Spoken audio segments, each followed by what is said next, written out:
ठीक है, फिर तो आज का टॉपिक है भारत में क्रांतिकारी गतिविधियां। हेडिंग बनाए मेंस के पॉइंट ऑफ व्यू से। भारत में क्रांतिकारी गतिविधियां नहीं बल्कि भारत में साम्यवादी गतिविधियां, ये टॉपिक रहेगा। वो दोनों सिमिलर से लगते हैं इसलिए बार बार रिपीट हो जाता है। तो भारत में साम्यवादी यानी communist activities in India. It means communist द्वारा भारत में कम्युनिस्ट आइडियोलॉजी को फैलाने का प्रयास करना है और उन एफर्ट्स को ब्रिटिश गवर्नमेंट द्वारा क्राउन के खिलाफ राजद्रोह सेडिशन मानते हुए उन्हें दबाने का प्रयास करना है। इसके लिए उन्होंने ऐसे प्रयासों को कॉन्स्पिरेसी कहा है, षड्यंत्र कहा है। तो ऐसे 3 षड्यंत्र हुए हैं आरंभ में, जहां कम्युनिस्ट पार्टी के लोग अलग अलग देशों से भारत में आने का प्रयास करते हैं और अपनी आइडियोलॉजी को स्प्रेड और स्टैब्लिश करने की कोशिश करेंगे। तो जैसा कि आपके सामने है स्लाइड में, पहला प्रयास है पेशावर कॉन्स्पिरेसी केस, षड्यंत्र केस 1922 और 23 में हुआ,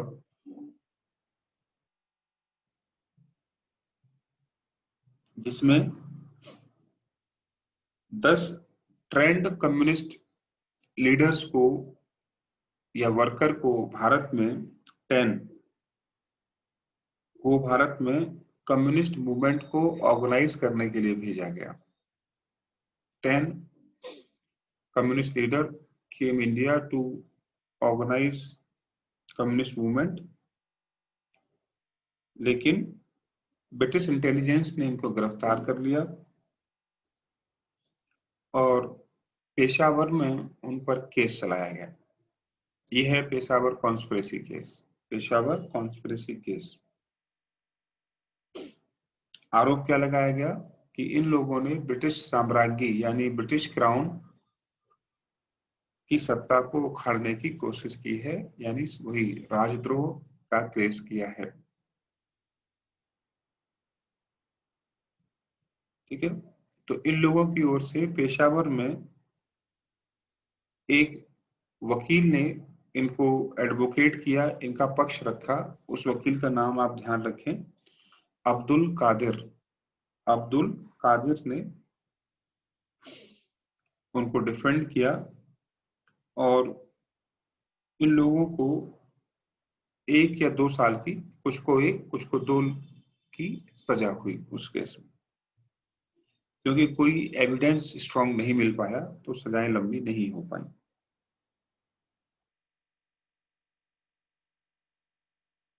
ठीक है यहां तक। Number 2, Kanpur conspiracy case. Kanpur conspiracy case, तो पहला पेशावर है, दूसरा कानपुर है। ये केस 1924 का है।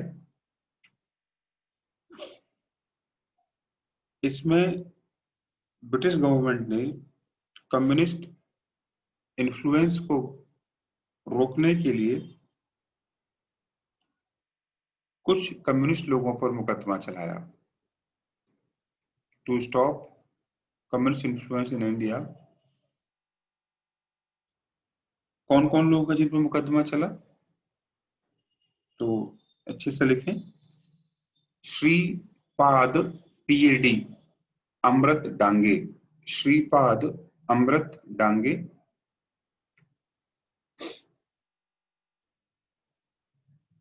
गुलाम हुसैन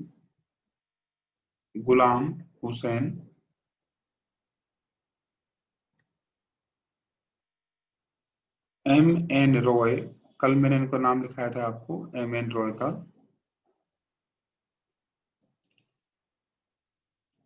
M.N. रॉय, ये नाम है जो आप लिख सकते हैं यहां से। मुजफ्फर अहमद, अगला नाम लिखिए, मुजफ्फर अहमद।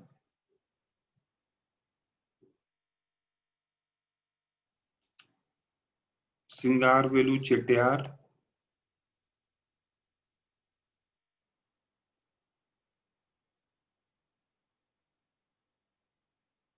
रामचरण लाल शर्मा,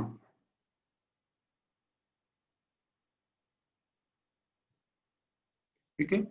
इन लोगों को अरेस्ट किया गया और इन पर आरोप क्या लगा वो भी देखो, पूछा जाता है कि ये लोग भारत में रिवॉल्यूशनरी एक्टिविटीज चलाकर ब्रिटिश क्राउन को उखाड़ना चाहते हैं। दे वांट टू रिप्लेस और abolish crown rule in India through revolutionary activities, ठीक है।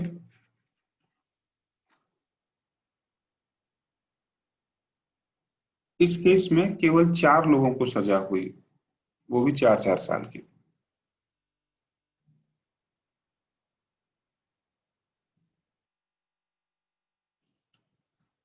ठीक, नेक्स्ट है Meerut conspiracy case. Meerut conspiracy case 1929 से 33 तक चला, 1929 से 33 तक चला, और नंबर याद रखना है इसमें 31 लोगों को अरेस्ट किया गया। 31, कहीं कहीं 32 भी है, तो आप लोग 32 भी लिख सकते हैं इसे।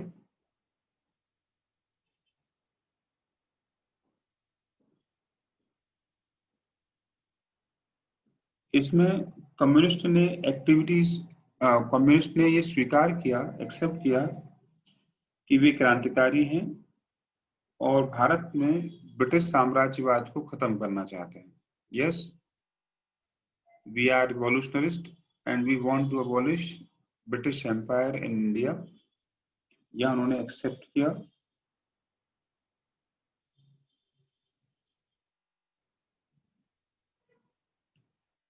और मुजफ्फर अहमद, जिनका नाम आपके सामने है, मुजफ्फर अहमद ने तो साफ साफ कह दिया, लिख लीजिए उनका statement, yes I am revolutionary communist, हाँ मैं क्रांतिकारी साम्यवादी हूँ। ये स्टेटमेंट किसका है?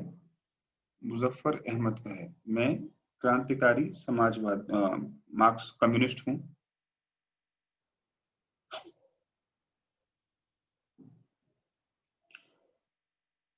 नोट पहला, इन लोगों का मुकदमा किसने लड़ा? अच्छा प्रश्न पूछा गया है कई बार प्री में। तो इन लोगों का मुकदमा लड़ने के लिए कांग्रेस ने एक सेंट्रल सेफ्टी कमेटी बनाई थी, केंद्रीय सुरक्षा समिति, जरूर लिखें, केंद्रीय सुरक्षा समिति कांग्रेस की थी, कांग्रेस में थी, जिसमें सभी वकील लोग थे। कांग्रेस के बड़े बड़े वकील इसके मेंबर थे या बनाए गए। कौन कौन है? जवाहरलाल नेहरू, कैलाश नाथ काटजू, कैलाश नाथ काटजू,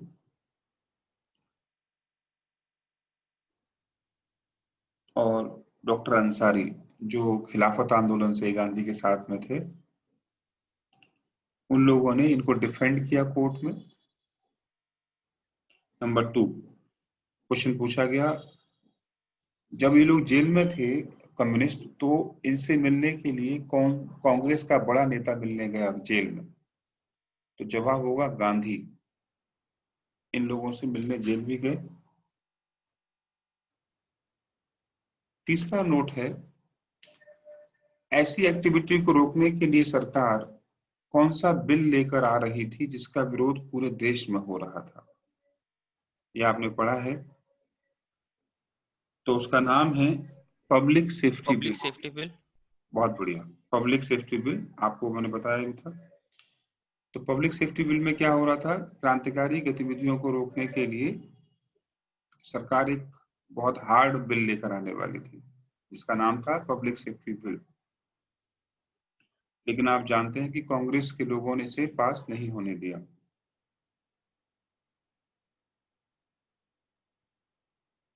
अच्छा क्वेश्चन है,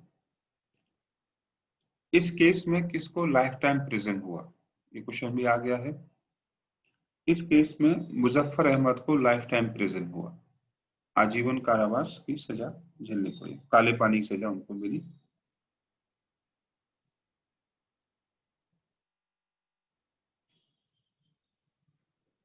ठीक है, तीसरा नोट लिखेंगे इसमें, या चौथा नोट, इसमें 3 ब्रिटिश लोग भी थे। उन तीनों का नाम पूछा जाता है जिन पर मुकदमा चला था। उनका नाम लिख लें, फिलिप स्प्रैट। फिलिप स्प्रैट, ये वो आदमी है जो इंग्लैंड की लेबर पार्टी का मेंबर है, भारत में डायरेक्टर है लेबर पार्टी का। इसने आकर भारत में कई लेबर या कई कम्युनिस्ट ऑर्गेनाइजेशंस बनाए। ठीक है, और इसने कई जगह हड़तालें करवाई। तो बहुत ही ड्रास्टिक आदमी है फिलिप स्प्रैट। दूसरा नाम था ब्रेन ब्रैडले। ब्रेन, दिमाग वाला ब्रेन, ब्रेन ब्रैडले, ये भी गिरफ्तार हुआ इसमें। और तीसरा नाम था लेस्टर हचिंसन। लेस्टर हचिंसन, ये 3 अंग्रेजों के नाम पूछे गए हैं कई बार। ये भी गिरफ्तार हुए उसमें, इनको भी सजाएं हुई।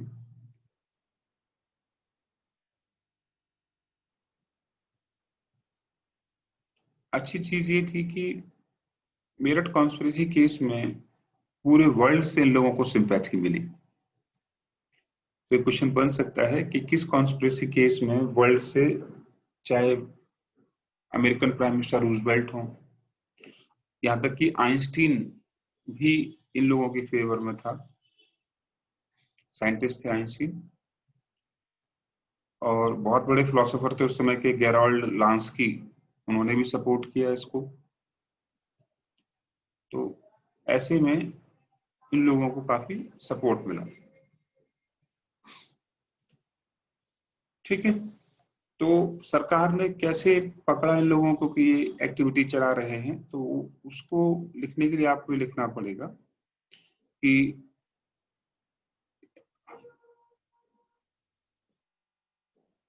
ये कम्युनिस्ट लिखा जाएगा। कम्युनिस्ट ने अपनी आइडियोलॉजी को फैलाने के लिए क्या काम किया, लिटरेचर का सहारा लिया, है ना। तो वो लिटरेचर से कई बार नहीं, हजारों बार क्वेश्चन बन चुका है, कौन क्या यूज कर रहा है। ठीक है, तो एक किताब थी गांधी और लेनिन, ये लेनिन लिखा हुआ है, गलत है इसमें, गांधी और लेनिन। ये किसने लिखी, ये लिखी श्रीपाद अमृत डांगे ने। श्रीपाद अमृत डांगे, नंबर 1। कहां पर, बॉम्बे में। तो क्वेश्चन पूछा गया कि डांगे का एरिया कौन सा है, बम्बई। ठीक है, इनका एक पत्र भी था, द सोशलिस्ट, लिखेंगे आप उसे, द सोशलिस्ट। तो डांगे के 2 काम आप देखेंगे। ठीक, फिर मुजफ्फर अहमद, जिनको लाइफ टाइम प्रिजन हुआ, उन्होंने नवयुग नामक पत्र लिखा, और कहा था बंगाल में। इनका एरिया क्या है, बंगाल। तो डांगे वेस्ट में है, तो अहमद ईस्ट में है। ईस्ट में एक नाम और था, नजरुल इस्लाम। ठीक है, इन्होंने बंगाल में ही काम किया, और इनके पेपर का नाम भी क्या था, बंगाल। बहुत पूछा जाता है बंगला या बंगाल पेपर किसका है, मैगजीन किसकी है, तो काजी इस्लाम की है। गुलाम हुसैन कहाँ थे, पंजाब वाले रीजन में।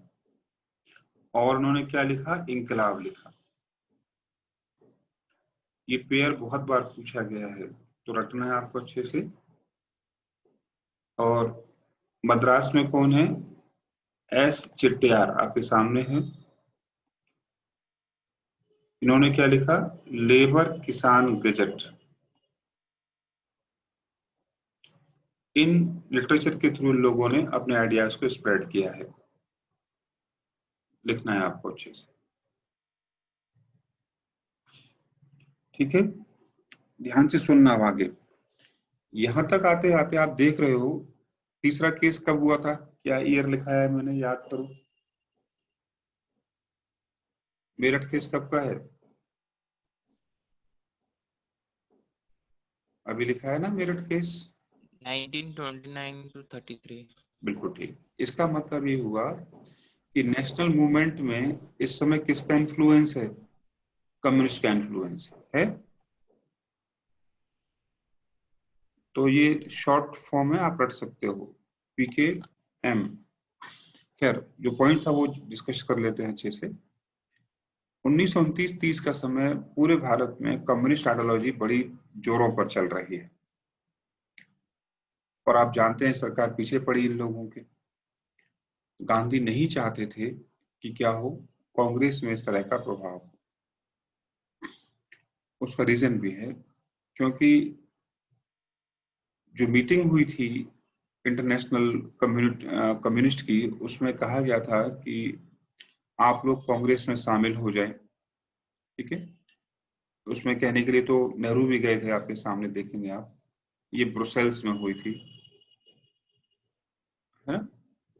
तो वहां नेहरू भी जाते हैं, और ये तय हुआ कि कम्युनिस्ट लोग कांग्रेस के अंदर जाएं और कांग्रेस के संगठन का, बैनर का, नाम का यूज करें और अपने आप को मजबूत करें। किसकी सोच है? कम्युनिस्ट लोगों की। गांधी को ये बात समझ में आ गई कि ये लोग क्या करेंगे, कांग्रेस को तोड़ने की कोशिश करेंगे या कांग्रेस को नुकसान पहुंचाने की कोशिश करेंगे।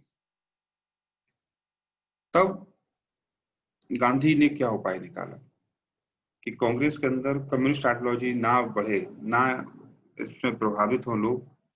तो गांधी के पास एक ऑप्शन था,